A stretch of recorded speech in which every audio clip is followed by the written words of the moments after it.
that we deal with the challenge. We have made preparations for isolation units, for surveillance, for treatment. In 23 counties, we have activated different mechanisms, and different hospitals have been already set up to make sure that if there was a case of Ebola in Kenya, we would know what to do with it.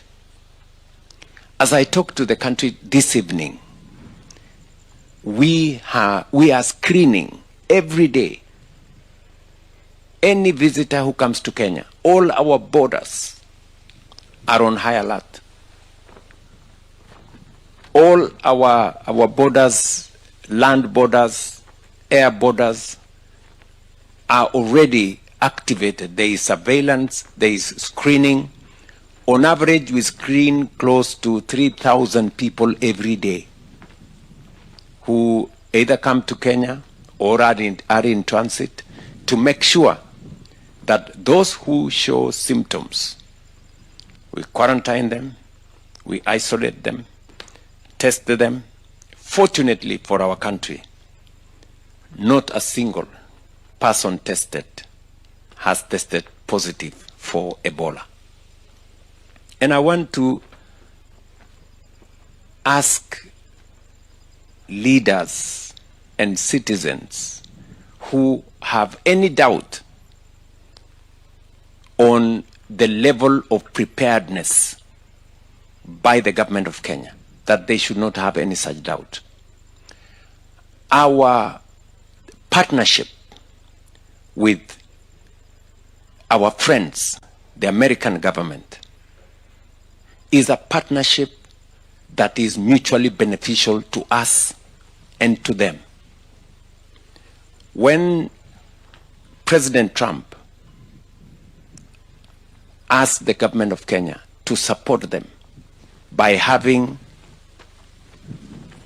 a center in Laikipia Airbase, I gave the okay, because it was an agreement and a partnership with friends who have worked with Kenya for 30, 40 years.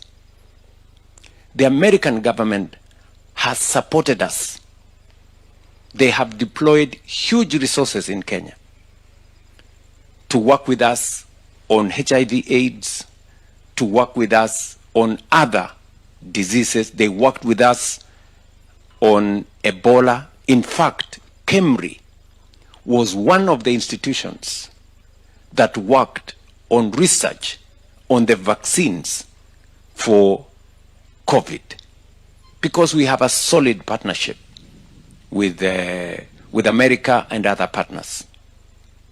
So the facility that is at Laikipia Airbase is not a facility different from all the other facilities that we have across Kenya. We have 23 other facilities set up in Kenyatta Hospital, in the police hospital in Nairobi, in Moi Teaching and Referral Hospital in Eldoret, in Kenyatta Hospital in Thika, in Alupe Hospital in Busia, and in many other areas. And these facilities are meant to make sure that there is proper screening, and if there is any positive identification of people who have Ebola, then immediately they are isolated, they are treated, so that we avoid any spread of the disease. So I want to ask those who are questioning our preparedness or our preparing to make sure that we deal with a challenge, if ever it gets to our country. What are they telling us? They are telling us we should not prepare. Are they telling us we should not be ready? And the fact that we could end up with a case is not far-fetched. We have security people serving in Congo DRC.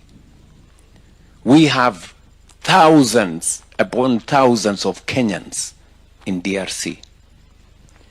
If, for whatever reason, they were to become victims of Ebola, we would have a responsibility as a country to treat them. We would have a responsibility to our citizens to make sure that we take care of them. What the American government is doing is to work with us in partnership to build the capacity to make sure that if ever we needed a facility, that facility will be there to serve the people of Kenya and to serve our friends, including the Americans. And let me say this, for the avoidance of any doubt. This is not the first time we are doing such a facility with partners. During COVID, we built a whole facility at the UN headquarters in Nairobi that served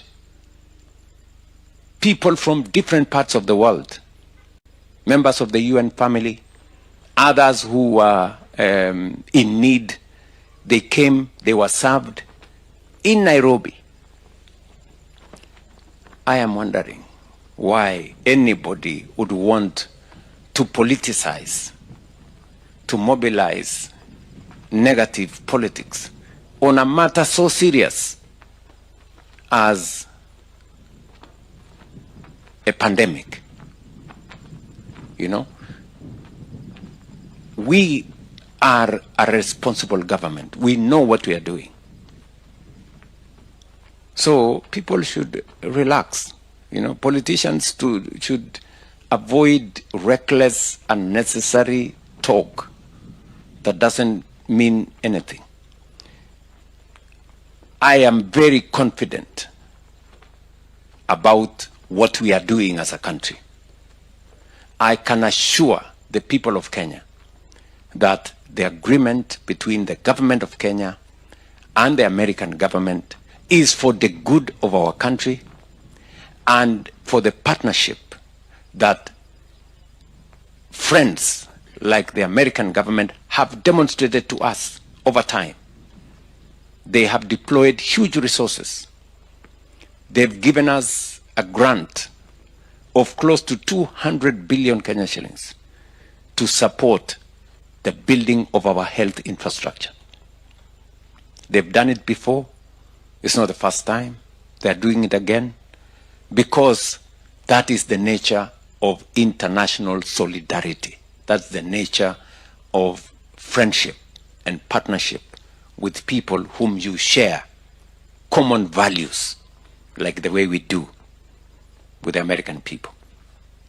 So I say this just to make sure that anybody who wants to know what it is, this is from me. The same way I am serious and committed about making sure that every citizen, irrespective of their financial or social status, has access to health.